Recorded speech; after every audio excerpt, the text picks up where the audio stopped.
चलो नमोकार चलो, अभिनव तीरथ नमोकार चलो, नमोकार चलो नमोकार चलो, अभिनव तीरथ नमोकार चलो। मनुष्यों में अनेक प्रकार की शक्तियाँ होती हैं। जिन शक्तियों में जैसे हमारा मनोबल होता है, वचन बल होता है, इसी प्रकार मनुष्यों में एक काय बल अर्थात शारीरिक बल भी होता है।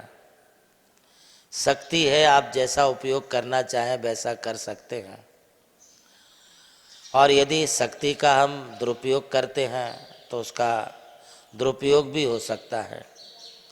जिस तरीके से एक पत्थर है तो उसे आप उठा करके चुन चुन करके आप दीवार खड़ी कर सकते, मकान बना सकते हैं। उसी पत्थर को यदि अच्छे शिल्पी कारीगर के लिए दे दिया जाए तो वह उसकी मूर्ति प्रतिमा जी बना सकता है। और यदि वही पत्थर रास्ते में पड़ा रहा तो किसी को ठोकर भी लग सकती है, या उसी पत्थर को उठा करके कोई किसी के सिर पर मार दे तो उसे चोट भी आ सकती है। ये हमारी शक्ति के ऊपर निर्भर है कि हम उसे कैसा उपयोग करते हैं। मैं मनोबल की बात कहा था कि अपने मन को अच्छा रखें। हमारी सोचने की, विचार करने की बुद्धि, प्रज्ञा, मेधा, प्रतिभा बहुत अच्छी है, किंतु अपनी मेधा और अपनी बुद्धि का प्रयोग हमें जन कल्याण के लिए करना है, जीवों के कल्याण के लिए करना है। इसी तरह से हमारा वचन बल है। आज आपके पास जो वाचा शक्ति है, वचनों की शक्ति है, आप चाहें तो अपने वचनों के द्वारा किसी का भी हित कर सकते हैं, परमार्थ उसके लिए बता सकते हैं, परमार्थ के मार्ग पर लगा सकते हैं। वचनों से आप भला कर सकते हैं, इसके लिए आपको कुछ देना नहीं है।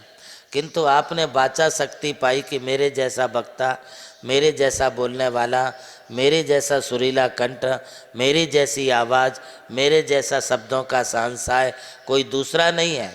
इस प्रकार यदि आप मान करके बैठ गए तो आप अपने वचनों से कभी दूसरे का भला नहीं कर पाएंगे, बल्कि उन वचनों से आप अपने और दूसरों का अहित कर बैठेंगे। आपको वचन मिले हैं, वाचा शक्ति मिली है, जेवा मिली है। आपकी जेवा वचन जब तक आप में बोलने की ताकत है, आप इसको घमंड में मत लीजिए, अहंकार में मत लीजिए। देखिए, माता पिता के सामने, गुरु के सामने और भगवान के सामने हम सब बच्चे ही होते हैं। भगवान के सामने यदि तुम्हारे लिए वाचा मिली है, आप भगवान के समक्ष बैठो, 10 मिनट, 15 मिनट, आधा घंटा, जितनी देर आप उनके चरणों में बैठ करके उनकी आप उपासना कर सकते हैं, उनकी जितनी स्तुति कर सकते हैं, गुणगान कर सकते हैं, वो बोलिए। ये है वचनों का सही सदुपयोग। ये वचनों के सदुपयोग करने से आपके कर्मों की निर्जरा भी होगी, परिणामों की शुद्धि बनेगी, एवं अशुभ से बचोगे। तुम्हारे वचन शुभ में प्रयुक्त हो रहे, आप देव शास्त्र गुरु की भक्ति कर रहे, भगवान जिनेंद्र देव की भक्ति कर रहे। इतनी भक्ति करने से तुम्हारी जो कर्मों की निर्जरा होगी, ये कर्मों की निर्जरा एक तपस्वी के कर्मों की निर्जरा से भी अधिक निर्जरा है। आप अपने वचनों का प्रयोग करके तो देखो।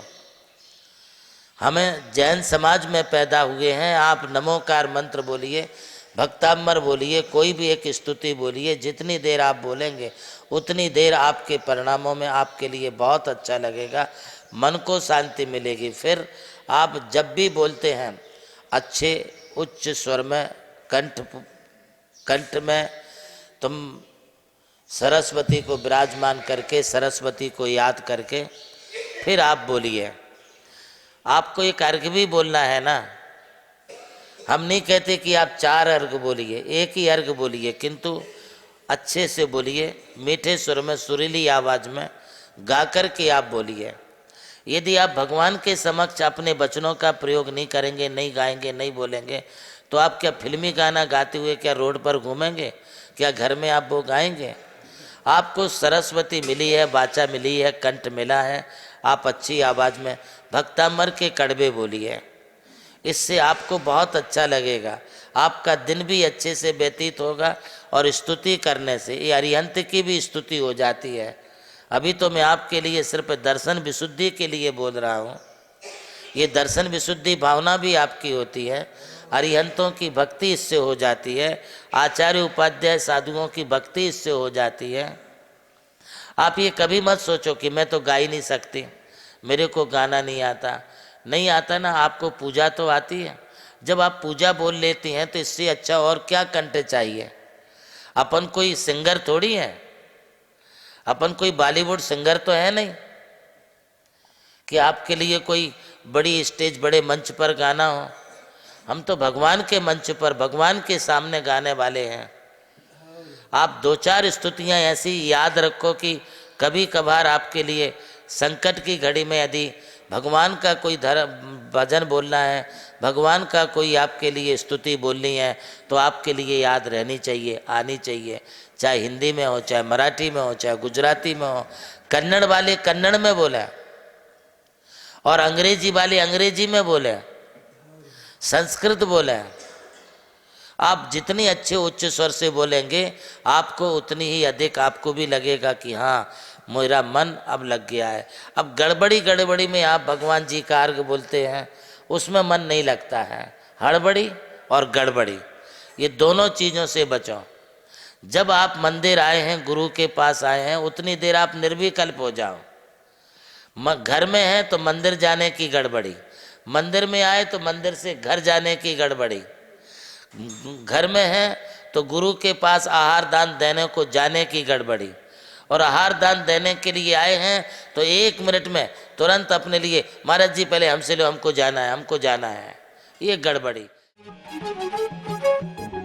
आकार ले रहा जहां विश्व का सबसे ऊंचा समोशरण, सर्वोच्च जहां प्रतिमाएं पंच परमेष्ठियों की हैं मन भावन, है जिसके प्रणेता प्रज्ञा श्रमण आचार्य देव नंदी गुरुवर, आचार्य देव नंदी गुरुवर। जहाँ स्वर्ग उतर आया है तीर्थ रूप में मानो धरती पर, स्वर्ग है उतरा धरती पर। जिस पावन पवित्र भूमि पर खुल रहा पुण्य का द्वार, चलो नमोकार चलो, नमोकार चलो, अभिनव तीरथ नमोकार चलो, नमोकार चलो, नमोकार चलो, अभिनव तीरथ नमोकार चलो।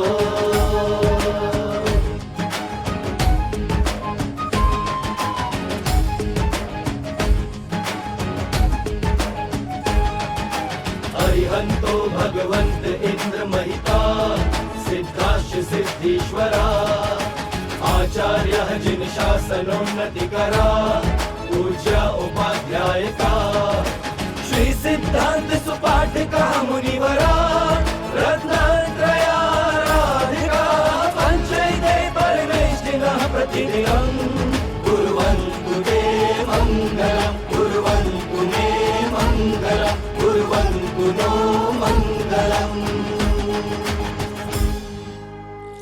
नमोकार चलो, नमोकार चलो, अभिनव तीरथ नमोकार चलो, नमोकार चलो, नमोकार चलो, अभिनव तीरथ नमोकार चलो।